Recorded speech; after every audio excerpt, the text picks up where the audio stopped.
Good morning, good morning, good morning.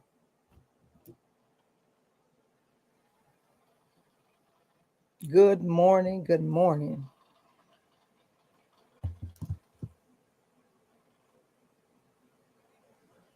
My device is working right. Okay. All right. Good morning, good morning. Welcome to another edition of Freedom Friday. Another edition of Freedom Friday.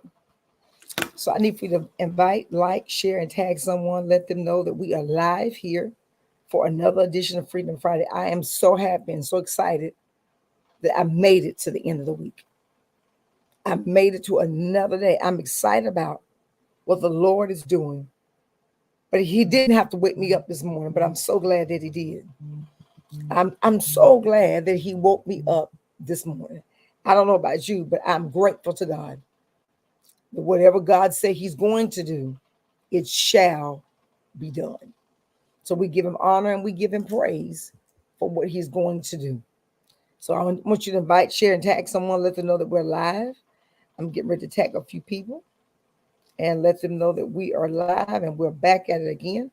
I'm so excited about what the Lord is doing in my life. I'm excited about what He's doing in your life. So you all know, like, share, and tag someone right now. Let them know that we are live. Um, let them know that we are live here on Freedom Friday. So tag somebody. I'm tagging people right now. So you all go ahead and tag some people.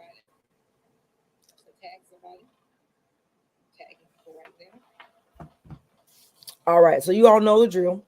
When you come in, like, share, and tag. We're live on several different platforms this morning, but I want you to know that today is going to be an amazing day. Um, I wanted to continue in the vein of mental health um, and from different lenses. So I can tell you right now, this is going to be a two-part series from today's podcast, from today's Freedom Friday. So it will be two installments from this because it's so much information I need to give you to help you to deal with the trauma. So I made a post uh, some weeks ago, and the post stated, does the institution require more? Is the institution requiring more of us or less of us? And I'm talking about the church. So there's conditions that are attached to the institution. The conditions are, if you do this, then you get that. And we have to realize that if there are conditions and there are strings attached to what you've been given, you need to reevaluate if this is really what you need. Remember, we're talking about guarding our minds and guarding our hearts and our mental health. So I'm going to talk about today the trauma of leaving a church and the trauma of staying with the church. So leaving a church due to trauma is complex and deeply a personal decision. They can be influenced by a variety of factors. But here are a few factors that people leave churches. And these are the things that we don't discuss. These are the things that we don't talk about. Number one, the abuse or the misconduct by church leaders. Let me say that again. The abuse or the misconduct of our church leaders. A lot of people often, and leaders do this a lot, we often take advantage of the people who volunteer. And a lot of them are not paid, but they show up Sunday after Sunday, weekday after weekday. If you're passing out food, if you're doing vacation Bible school, whatever you're doing, Sunday school, they're volunteering. So just because they hold a leadership position does not give you the power or the authority to abuse them or misconduct them by your leadership. The other part of that is when you misuse of authority is manipulation, spiritual abuse, and exploitation by our church leaders that can create a toxic environment. So I'm going to give you an example. Whenever they call for a special seed offering and they tell you, I want 10 people to give $100, they've already calculated in mind how many 10 people will give them. And they go down to the $50 line. And people often feel, if I don't have the $100, I don't have the $50, is the Lord not going to bless me? So we got to be mindful of how we use our authority to get people to give. What we should be telling people is that the Lord loves a cheerful giver. And the things that we should be teaching people is how to better manage the resources that you have been given. All your resources should not belong to the church. You got to live. That's simple, practical advice. Number two, the second reason why people leave churches is people are judgmental and they are exclusionary.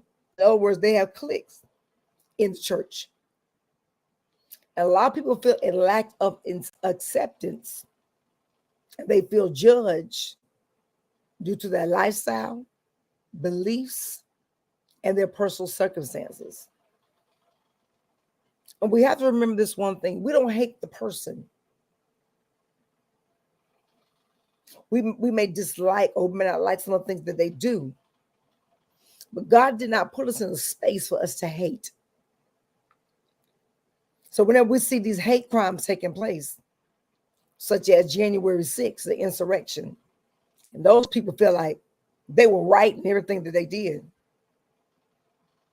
They were given a charge by the president then, which I'm not going to call on my platform, to go and commit a crime. It's just the same in the church. People want to be accepted. But we have cliques in our churches where some people don't belong. So we exclude them because they don't look like us. They don't dress like us. So we exclude people. You got to be careful. And the other part of that is the trauma in the rejection. If you've ever been rejected, just know that the trauma behind rejection always will lead you back to the event, space, and time of when it happened. The other part of that is the condemnation and shame. Churches that emphasize sin and punishment over grace and forgiveness can instill a sense of shame and guilt, which cause a significant emotional harm. Got to pause there, because I know some of you that will catch this on replay, you will find yourself in one of these categories. We often like to put people in shame and guilt them because of where they are, excuse me, or what they're doing. The Bible says, with love and kindness have I drawn thee. God draws us. It's not for me to judge anybody. Let him do the separating. But God called us to love unconditionally. The third reason why people leave churches is because of traumatizing beliefs and teaching. There's some fear in theology that a lot of people teach. And the fear is eternal damnation, the fear of your denominational beliefs, which if you don't uphold, It causes psychological distress. I often tell people this. If people came to your church or joined your church because of your leadership or because of your personality, and the minute you do something they don't like, they leave the church because they don't like what you said or done. So where you can fix that, leaders, is often tell people, don't join the church because of me. You join the church because you are being led by the Holy Spirit. Because if they're joined by your personality, and when your personality is flawed, because it's going to be flawed, and they start to see your imperfections, they leave the church. We have to remember that God is the source of our strength. And we must not beat people up through a dogmatic theology. If the truth be told, everybody in the world, whether you saved or unsaved, Jew, Hebrew, whatever you call yourself, they know it's a sin in the hell. I mean, a heaven and a hell. They know this. But what we have to do is say it in love and then give them options. There are a lot of internal conflicts in churches that people just can't deal with. So what happens is they leave the church hurt. And they go back home or go to another church. And when something's been done or said there, they don't like it, they'll leave there. It's because they have not dealt with the trauma in their own lives. They've not dealt with the trauma from the last church or from the last pastor. We have to remember that if we're going to get free from people, places, and things, we've got to deal with the trauma. When a church community fails to support a member during a personal crisis, such as a divorce, a loss, or a sense of betrayal, it can be traumatic. Whenever somebody's going through a crisis and the pastor or the church is not there for them, they leave the church because they feel rejected and alone. And this is an area we've got to do better with. Churches need to respect people's other cultural backgrounds. Remember, a lot of us were taught things growing up that were not biblical. It was tradition. And if we look at the tradition of what's going on now, a lot of the stuff that we were taught, it was traumatic. We didn't know it was traumatic, but we did. I'm going to give you an example. Childhood. We gave Easter speeches. We gave Christmas speeches. And I'm being totally serious with this point. We gave those, but how many of us who would have been gave an Easter speech or Christmas speech was traumatized because you couldn't remember your lines? And then you looked at them and saw all those people. There's some people today that will not speak in front of crowds because of those Easter speeches and those Christmas speeches.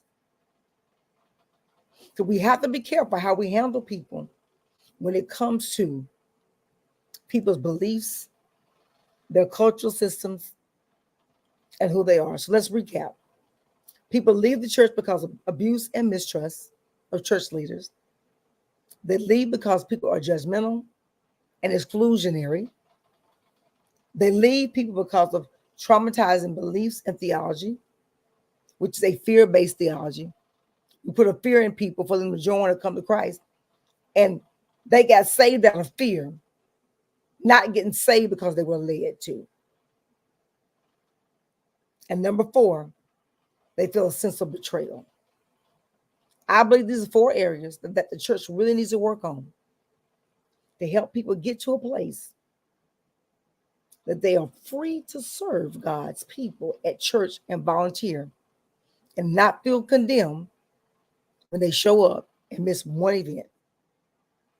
We got to do better, people. The church will kill its own wounded and leave them there to bleed. So it's important that we understand why we are here and what is our purpose. I pray today that today's Freedom Friday bless you.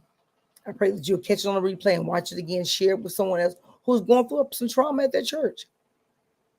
Next week, we're going to get into the same topic. We're going to delve into traumas of being a leader. But you will heal. You will get free. It's going to take some time. You're going to have to ask God to show you how to do it. And then you have to surround yourself around a community of people that will support you through your healing process, even if that means therapy and medication. The peace of God will follow you. But you got to know where peace comes from in order for you to obtain peace. It's more than creating a place of serenity. It's a more than that. It's a place where you can find God at. And tradition says you can only find God at church. Well, I didn't get saved in church, me personally. I got saved and really got saved through a friend of mine who led me to Jesus Christ. We were not in the church. So I said all this to say this. We got to do better. I hope you enjoy this Freedom Friday. Replay it. I'm going to tell you more about my story next week. But I want you to realize that whatever you've been called to do, God's going to equip you to do it. And I want you to live life on purpose. And my mantra is, love is what love does. Have an amazing Friday. I'll see you back here on the same channel, same platform next week. Have an amazing day.